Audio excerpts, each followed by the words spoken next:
Get rid of it. 3 words. That's all it took for Derek to throw away the only woman who ever loved him. But what he didn't know, what he couldn't have known, is that the shivering, pregnant woman he just tossed into the snow like yesterday's trash, she had a number. A number given to her 10 years ago by a bleeding, half-dead boy she saved in a dark alley. A boy who made her one promise: call me when you need a life saved. She never called. Not once in 10 years. Tonight, she finally dialed, and the man who answered wasn't a boy anymore. He was the most dangerous man in the entire Korean underworld. And he had been waiting for that call every single day for a decade. This is the story of how one act of kindness bought a woman a throne she never knew existed. The snow came down like glass, sharp, relentless. The kind of cold that doesn't just freeze your skin, it freezes your hope. Keela could barely feel her fingers anymore. Her coat, a faded, oversized thing she'd had since college, was soaked through, clinging to her body like a second layer of exhaustion. Her hair was matted against her face from the freezing rain, her lips cracked, her breath coming out in short, desperate clouds. But she wasn't shaking because of the cold. She was shaking because of him. Derek stood in the doorway behind her, arms folded, jaw tight, watching her the way you watch something you've already decided to throw away. No guilt, no hesitation. Just the dead, hollow stare of a man who had already done the math and decided she wasn't worth the cost. I said, get rid of it, Keela. His voice cut through the wind like a blade. You think I'm playing? The syndicate is pulling up tonight to collect what I owe, and I am not going down because you want to play mommy. She turned slowly. Snow clung to her eyelashes. Her stomach, round, heavy with life, pressed against the thin fabric of her coat.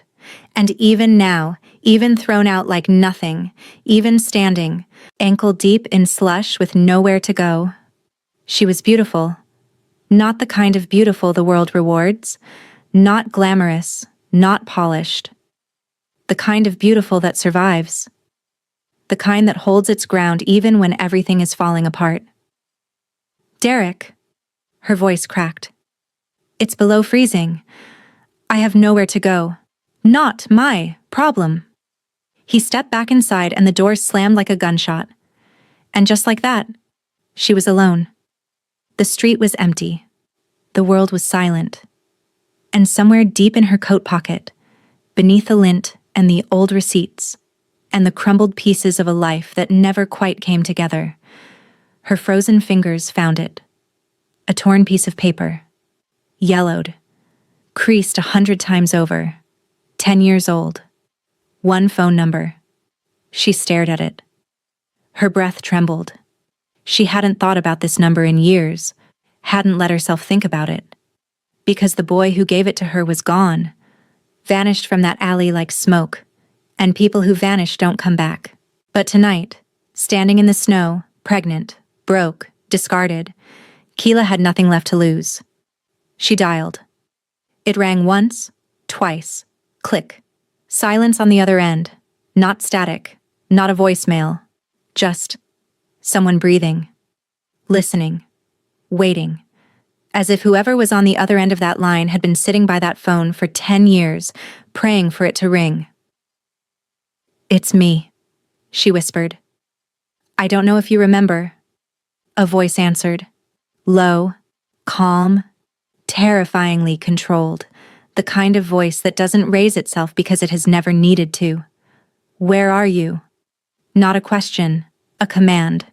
Halfway across the city, on the 43rd floor of a glass tower that overlooked the frozen skyline, Sang-uk, the most feared, most lethal, most untouchable boss the Korean underworld had ever produced, was standing at the head of a mahogany table surrounded by 12 of the most powerful men in organized crime. A multi-million-dollar arms negotiation was mid-sentence.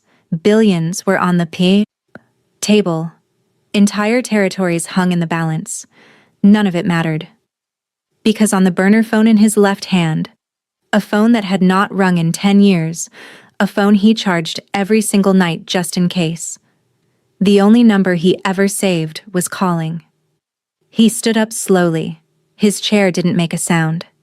Every man in the room went silent, not because he told them to, but because when Sang-uk moved, the air itself learned to be still. His face was carved from stone, a bespoke charcoal suit, a heavy cashmere overcoat draped across his shoulders, leather gloves, and just barely visible beneath the sharp line of his collar, the edge of ink. Syndicate tattoos, the kind that aren't chosen, the kind that are earned. In blood, in silence, in years of violence most men wouldn't survive. He looked at his men. His voice was absolute zero. "We are leaving. Now." No one asked where. No one asked why. Because the men in that room had seen Sang-uk break bones without blinking, collapse entire empires without raising his voice, and erase powerful men from existence like they were typos in a sentence. But they had never, not once, seen him move this fast. 5 minutes later, a convoy of black armored SUVs tore through the frozen streets. No sirens, no lights. Just the low, predatory rumble of engines moving with terrifying purpose. And back on that frozen sidewalk, still clutching the phone to her ear, Keela heard something that made her blood stop. The sound of doors opening, one after another, after another. She looked up. The entire street was filled with black vehicles. Men in dark suits stepped out in silence, forming a perimeter with military precision. And in the center of it all, one door opened last. A man stepped out into the snow, tall, immaculate, radiating the kind of power that doesn't announce itself because it doesn't have to. His eyes swept the scene. The broken suitcase, the slush-covered sidewalk, the trembling woman standing alone in the fire, cold. And something behind his gaze shattered. Not weakness, not softness, recognition. He knew those eyes. He had carried them in his memory for 10 years. The eyes of the only person in this world who had ever looked at him, broken and bleeding in a filthy alley and chosen to stay. Now, before we go any further, if you've ever had someone in your life who didn't see your worth until it was too late, drop a comment right now. Tell me, did they ever come back? Because what happens next in this story is going to hit different. But before the SUVs, before the snow, before the most dangerous man in Korea dropped to his knees for a pregnant woman on a frozen sidewalk, there was an alley, and a girl with $4 to her name who made a decision that would reshape the entire Korean underworld. She just didn't know it yet. 10 years earlier, Keela had exactly $4.37. She'd counted it 3 times in the checkout line, praying the cashier wouldn't see her hands shaking. 1 styrofoam container of jjajangmyeon, black bean noodles, the cheapest hot meal on the menu, and a bottle of water. That was dinner. That was breakfast. That was everything until financial aid hit in 6 days. She was 19. A sophomore running on caffeine and stubbornness, working 2 campus jobs that barely covered textbooks. Her coat, a $3 thrift store find from the previous winter, had a broken zipper and a hole in the left pocket she kept meaning to sew shut. The rain that night was brutal. Not just rain, a freezing, sideways assault that made you question every life choice that had led you to be outside at 11:30 on a Tuesday. She was cutting through the alley behind the convenience store when she heard it. Not a groan, not a cry. Something worse. A breath. The kind of shallow, rattling exhale that comes from a body deciding whether or not to keep going. Every survival instinct told her to keep walking. The alley was dark. The rain was punishing. And girls who stop in dark alleys at midnight don't always make it home. But Keela had a defect. Her mother's word for it. Half joking, half worried. She could not walk past someone in pain. Physically impossible. Something in her chest would lock up like a door refusing to close, and she'd stand there, unable to move, until she'd at least looked. So she looked. He was crumpled against the wall behind a dumpster. A boy, 17, maybe 18, folded in on himself like something dropped from a height. Clothes torn, face a mess of blood and swelling beneath the rain. Someone had beaten him, not in a fair fight. This was the kind of damage that came from people making a point. His eyes were half open, dark, glassy, staring at nothing. She thought she was saving a dying stranger. She had no idea she was feeding the future king of the Korean underworld his last meal as a nobody. Keela crouched down, set her only meal on the wet concrete, and said 5 words that would alter the trajectory of 2 lives forever. "Hey, can you sit up?" He flinched. Not from pain, from shock. Like the concept of someone speaking to him didn't fit any reality he understood. He had fully expected to die in that alley. And here was this girl, soaked, shivering, broke.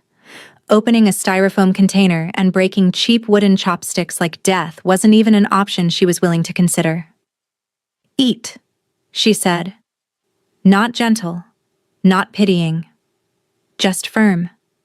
The way you talk to someone when you need them to understand that giving up is not available. He ate, slowly, painfully.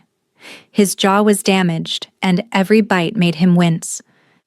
But he ate because she was watching him with those eyes. Steady, unafraid, burning with a quiet ferocity that had nothing to do with physical strength. When the food was gone, she did something that stopped his heart. She took off her coat, the broken zipper, hole in the pocket, $3 thrift store coat that was the only thing between her and hypothermia, and draped it over his shoulders. "What are you doing?" he rasped, voice barely there, accent thick enough to tell her Korean was his first language. "You're freezing." "So are you." "I'll walk fast." He stared at her, and something shifted behind those dark, glassy eyes, something tectonic, something that wouldn't reveal itself for another decade. He reached into his torn pocket with fingers that could barely close and pulled out a scrap of paper. A receipt, ripped in half. He had nothing to write with, so he used his own blood, still wet on his fingertips, to scratch a series of numbers onto the paper. He held it out to her. "If you ever need a life saved," he whispered, "call this number." She took it.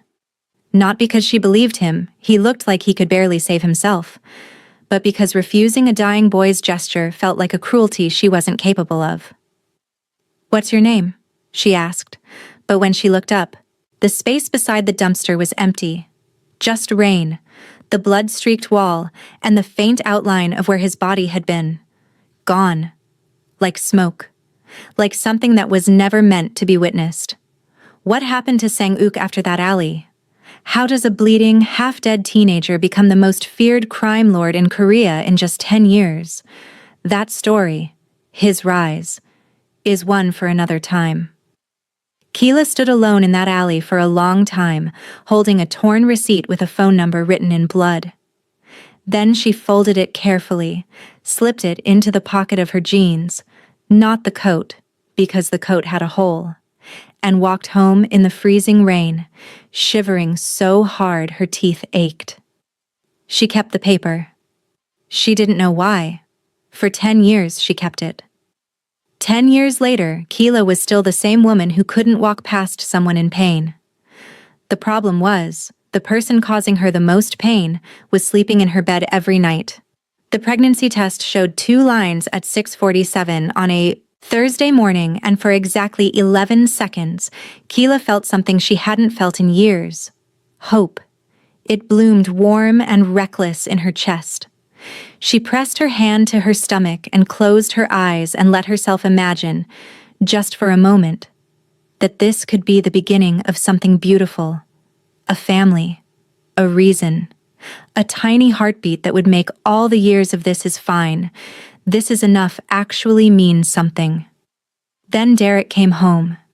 She knew something was wrong before he opened his mouth. That look. The one she'd learned to read over 3 years of excuses. The tight jaw. Restless hands. eyes darting to the door like he was calculating escape routes. He smelled like cigarettes and bad decisions. She held up the test. 2 pink lines. Undeniable. The hope in her chest waited. Derek looked at the test, then at her, then at the test again. And the expression that crossed his face wasn't joy, wasn't shock, wasn't even fear. It was calculation.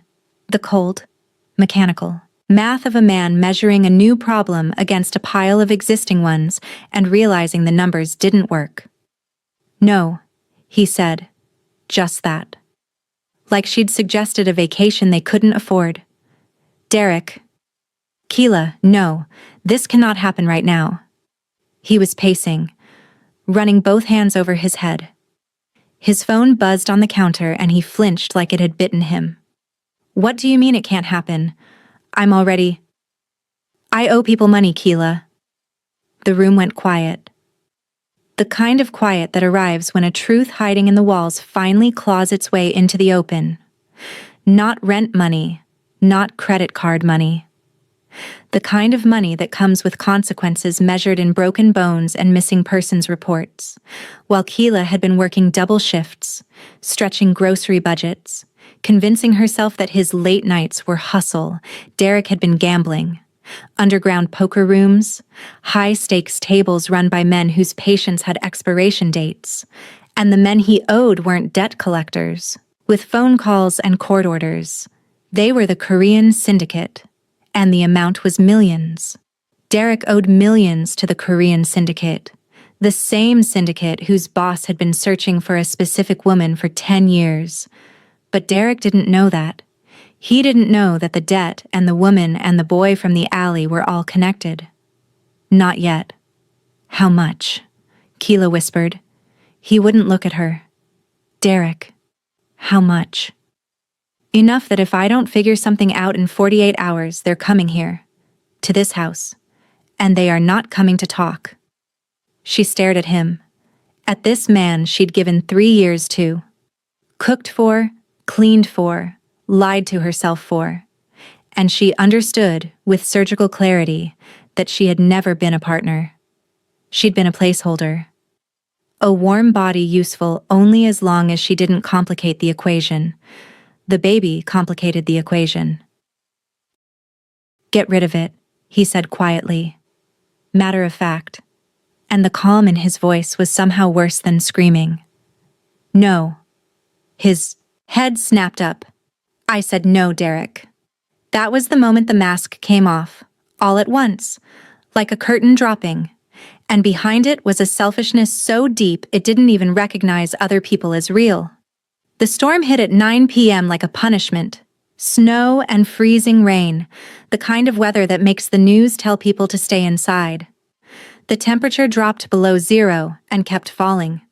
Derek threw her bag out the front door at 9:14. It wasn't even a proper suitcase.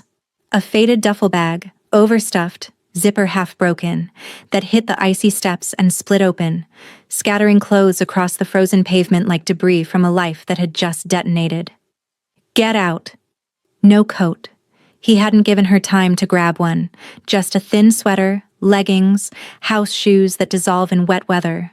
Her belly pressed against the sweater, round and undeniable. Derek, it's below freezing. The baby. He grabbed her arm. Hard. The kind of grip that leaves fingerprints that turn purple by morning. Pulled her to the threshold and shoved her forward. She stumbled down the steps, catching the railing just before her stomach hit concrete. I told you to get rid of it, he spat. You didn't listen. Figure it out on your own. The syndicate is coming tonight, and I need this house clean. No crying baby mama, no baggage, nothing that makes me look weak. She looked up at him from the bottom of the steps, snow settling in her hair, fingers going numb. And even now, some fractured, exhausted part of her brain tried to find the excuse. He's just stressed. He doesn't mean it. But her hand was on her stomach. And the life inside her was real. For the first time in 3 years, Keela chose the truth over the lie. You're a coward, she said, quiet, steady, snow falling around her like static. The door slammed so hard the porch light shattered. Derek made one critical error that night. Not the gambling, not the cruelty, not even throwing a pregnant woman into a snowstorm. His mistake was simpler than that. He forgot to ask himself one question. Who gave Keela that phone number she's been hiding for 10 years? She picked up what she could. Walked. One foot in front of the other. Arms wrapped around her belly like a shield. Snow soaked through her shoes in under a minute. Wind cut through her sweater like it wasn't there. 4 blocks before her legs gave out. A bus stop. Cracked plastic bench. Flickering yellow light. She sank down and curled forward, forehead to her knees, and for one long, terrible moment, let herself break. The sobs came from somewhere deep, not just tonight, not just Derek, but every moment she had ever swallowed her own worth to make someone else comfortable. When the sobs slowed, her hand, almost on its own, like muscle memory from a life she'd almost forgotten, reached into the deepest fold of her bag. Her fingers found paper, old, soft, folded so many times the creases had become permanent. She pulled it out. The numbers were still there, not ink, blood. A boy's blood, scratched onto a receipt in a rain-soaked alley a lifetime ago. If you ever need a life saved, call this number. 10 years. She had kept this number for 10 years without understanding why. It had survived apartment moves, breakups, career changes, moments where she'd cleaned out her bag and thrown away everything except this one scrap. Her hand always hesitated over, always kept, always returned to its hidden pocket like a secret she was saving for a moment she prayed would never come. The moment had come. Her fingers were so cold they could barely navigate the screen. She typed the number. Her thumb hovered over call. He's probably dead. Or the number's disconnected. People don't keep promises for 10 years. She pressed call. It rang. Once, twice. Then, a click. Not a voicemail. Not disconnection. A living, breathing click, followed by silence so controlled it felt like the other end of the line was holding the entire world still. 43 floors above the frozen city, inside a penthouse boardroom lined with bulletproof glass, Sang-uk sat at the head of a mahogany table surrounded by 12 of the most dangerous men in East Asia's criminal underground. A weapons deal worth $47 million was being finalized. Armed guards at every exit. Cigar smoke thick in the air. Sang-uk was not the same boy from the alley. The years had carved him into something precise and lethal. Bespoke charcoal suit, cashmere overcoat draped over his chair, leather gloves beside untouched whiskey. Beneath the collar, ink. Syndicate tattoos tracing from collarbone to shoulders, each representing a chapter of violence that had carried him from a bleeding teenager to the single most powerful underworld figure the Korean syndicate had ever produced. He had built this empire in 10 years. Every deal, every territory seized, every rival crushed. Constructed with the cold, methodical fury of a man with something to prove, to someone who would never see it. But he kept the phone, a burner, old model, charged every single night for a decade, placed on his bedside table like a prayer. His men, lieutenants, enforcers, the inner circle who'd watched him dismantle criminal organizations without flinching, they knew about the phone. They knew never to touch it, never to ask. And they knew, from the way his eyes would drift to it in the early hours, that whoever was supposed to call that number was the only thing in this world their boss was afraid of losing. There's a tradition in certain Korean crime families, an untraceable phone kept for a single purpose, a single person, a single debt of honor. In the syndicate, they call it a Yongwon Yuibiche, a forever debt. Sang-uk's men had heard of the tradition. They had never seen anyone actually keep one for 10 years. It rang. Small sound, almost quaint in the bulletproof silence. But the effect was seismic. Every man at the table froze. Not because of the sound, but because of what happened to Sang-uk's face. The mask didn't crack. It evaporated. The cold expression he wore like armor dissolved in a single breath, and what was left was raw. Something human, something desperate, something sealed behind concrete and steel for 10 years that was now clawing its way out. He looked at the screen. Her number. He answered. Silence. Then breathing. Shaky. Uneven. Someone who had been crying for a long time. It's me. I don't know if you remember. Where are you? 3 words. The absolute, terrifying certainty of a man who has rehearsed this moment 10,000 times. She told him. He hung up. He stood. The room didn't breathe. 12 of the most powerful criminals on the continent watched him button his overcoat, pull on his gloves 1 finger at a time, and speak in a voice quieter than any of them had ever heard. We are leaving. Now. All of us. Every vehicle. Every man. His lieutenant hesitated. 1 second. Sir, the deal. The 47 million. Did I stutter? They left. All of them. Contracts unsigned. $47 million evaporating like it never existed.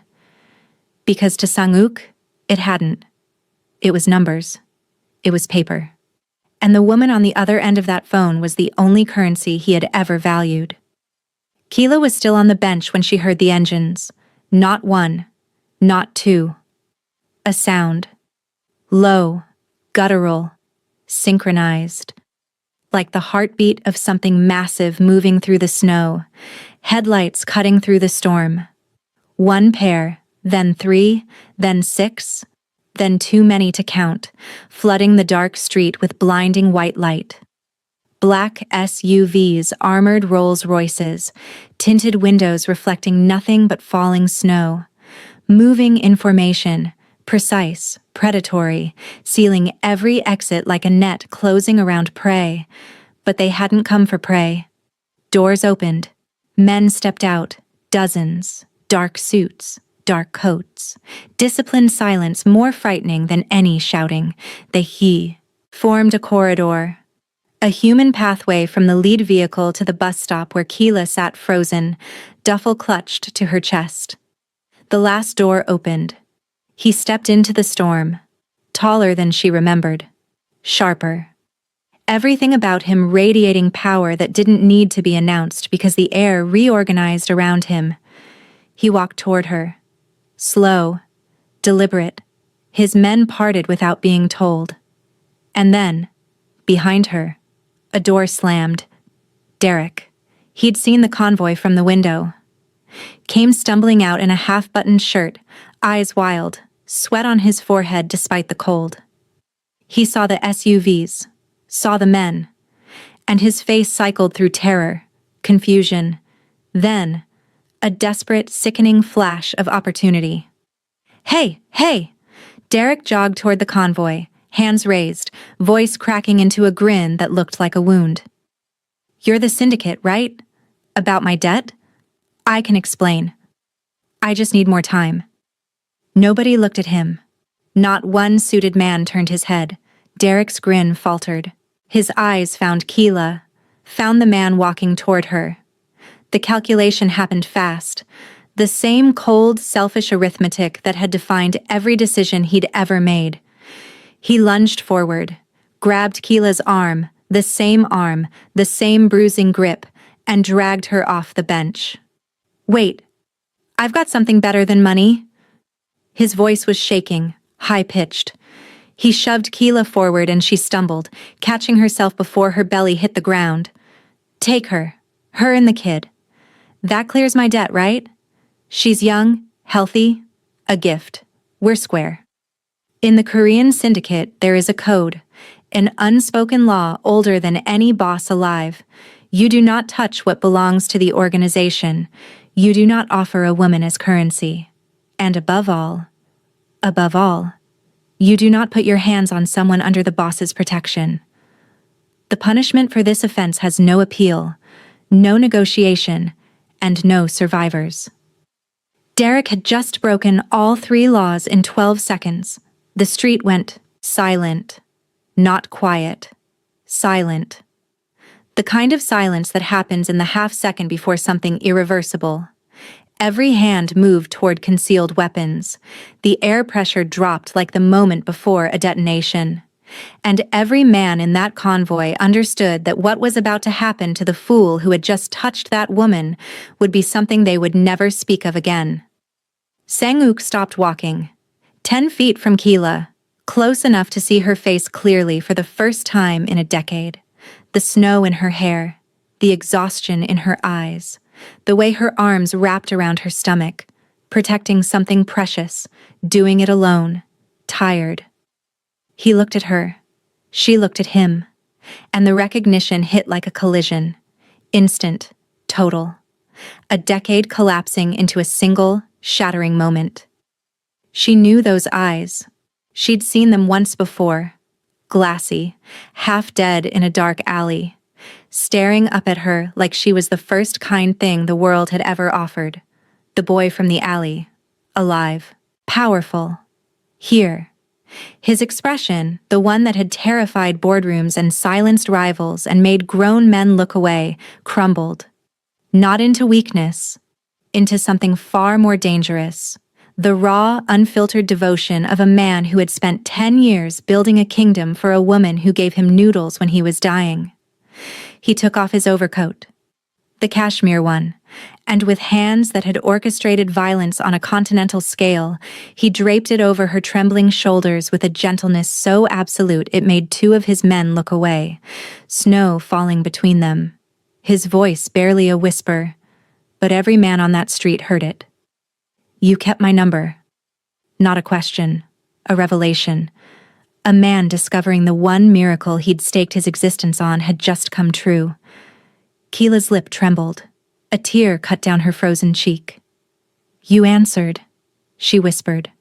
And behind them, still gripping nothing, still wearing that broken grin, Derek watched the most powerful man in the Korean underworld drop to his knees in the slush, not in defeat, in worship. Now, right now, drop a comment and tell me, what do you think Sang-uk is about to do to Derek?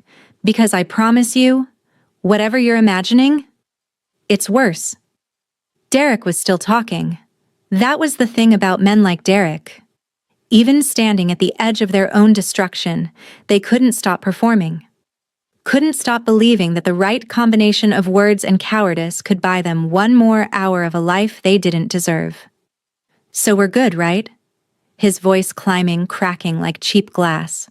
He gestured at Keela the way you gesture at something you're trying to return for store credit.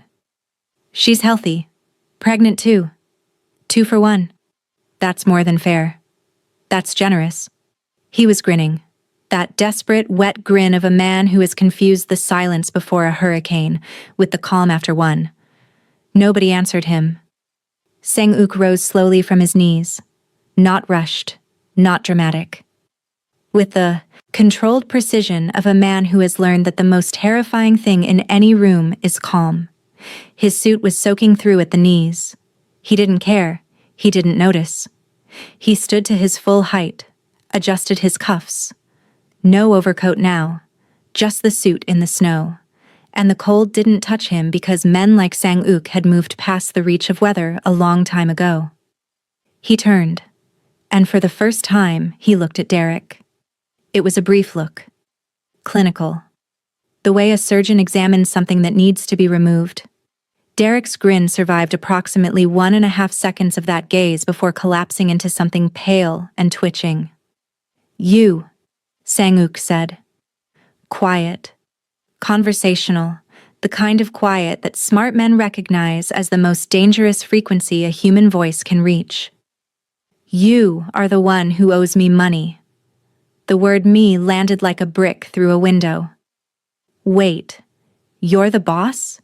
You're the one they call. I am not interested in what they call me. 1 step, toward Derek.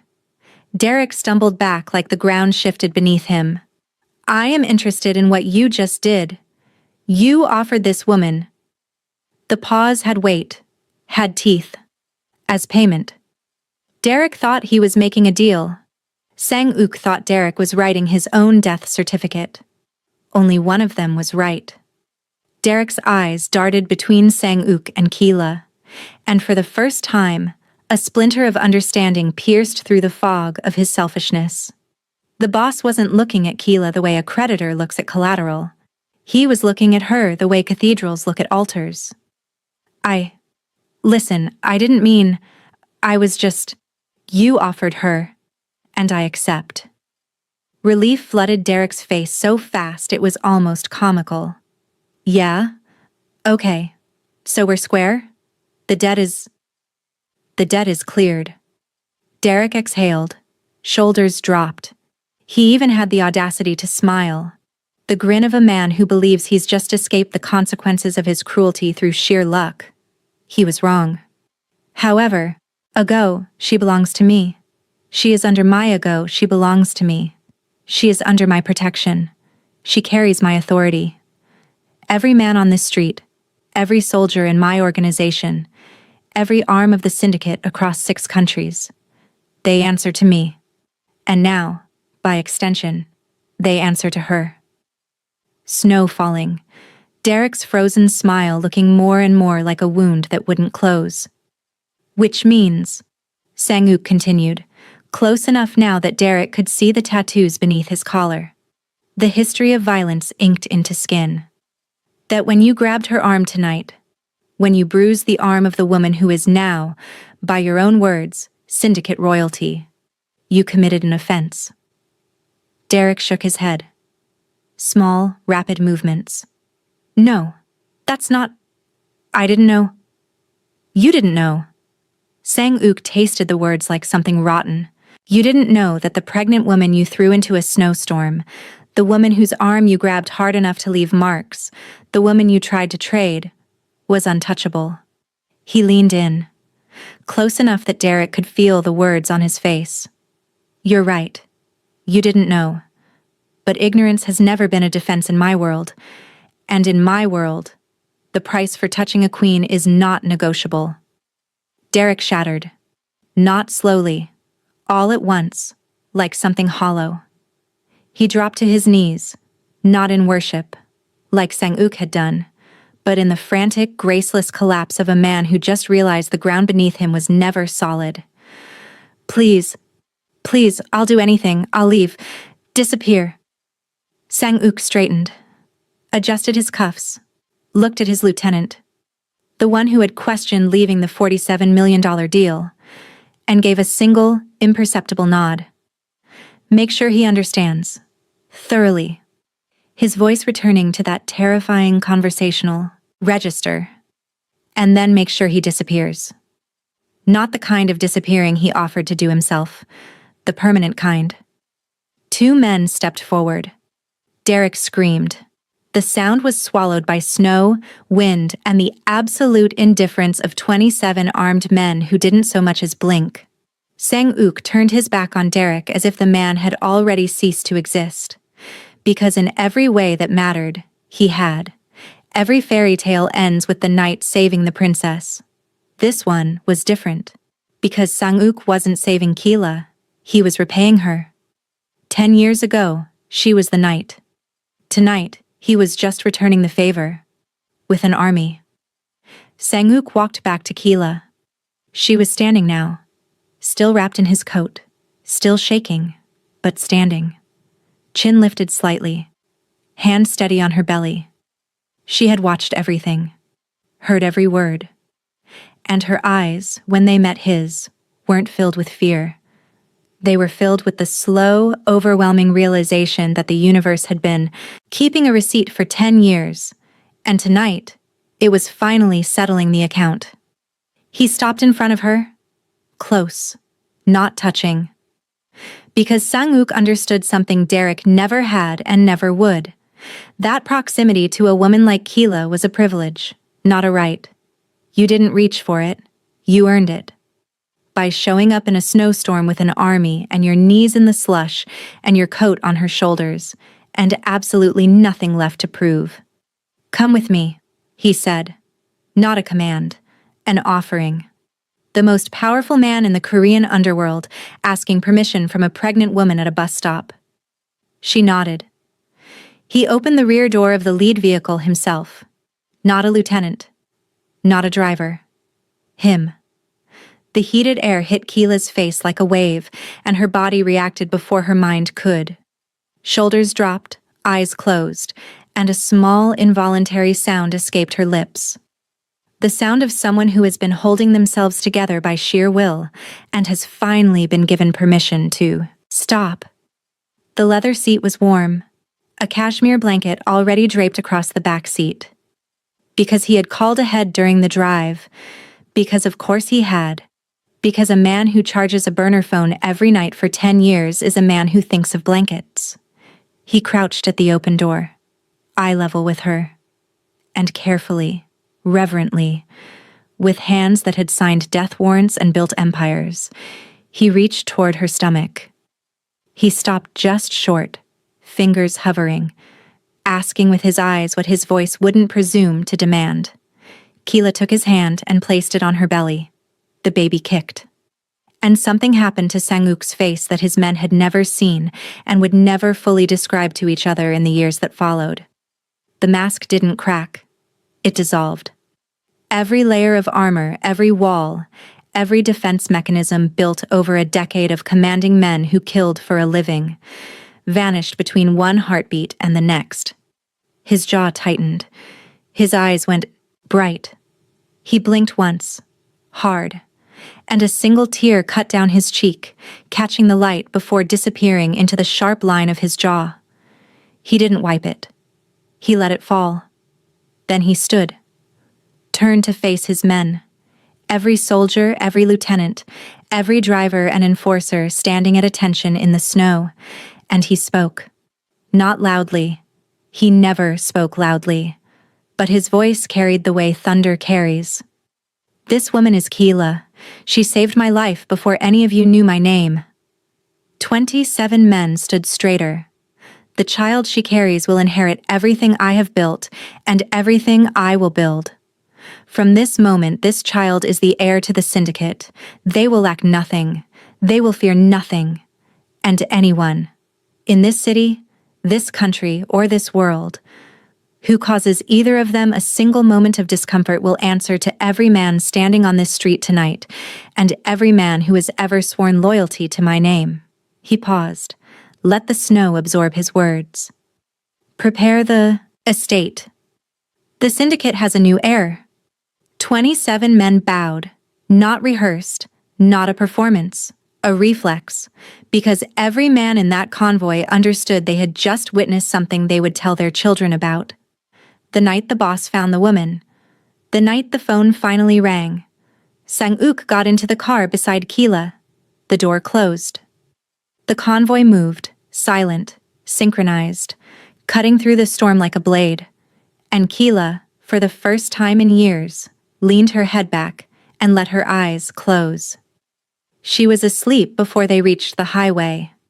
In Korean syndicate tradition, when a boss publicly declares an heir, every allied family must send a representative to acknowledge the new bloodline within 72 hours. By the time Keela woke up, delegations from 6 countries were already in the air. But that's a story for another time. 12 hours ago, she was freezing on a bus stop bench with 4 bruises on her arm and nowhere to go. Now she was waking up in a penthouse that didn't appear on any public record, in a bed that felt like it had been designed specifically for her body, in a room full of details that only one person in the world could have known. Morning arrived like a whisper. Keela woke up slowly, not the way she usually woke, abrupt, anxious, already calculating problems before her eyes were open. This was different. This was warm. The kind of waking that happens when your body has been so deeply, thoroughly safe that it forgets to be afraid. She blinked. High ceiling. White. Golden light pouring through floor-to-ceiling windows overlooking a skyline she didn't recognize. A bed that felt like it had been engineered for the specific purpose of holding her body. White sheets, duvet so soft it barely had texture, pillows that smelled faintly of lavender. She sat up, hand moving instinctively to her stomach. The baby shifted. Still there.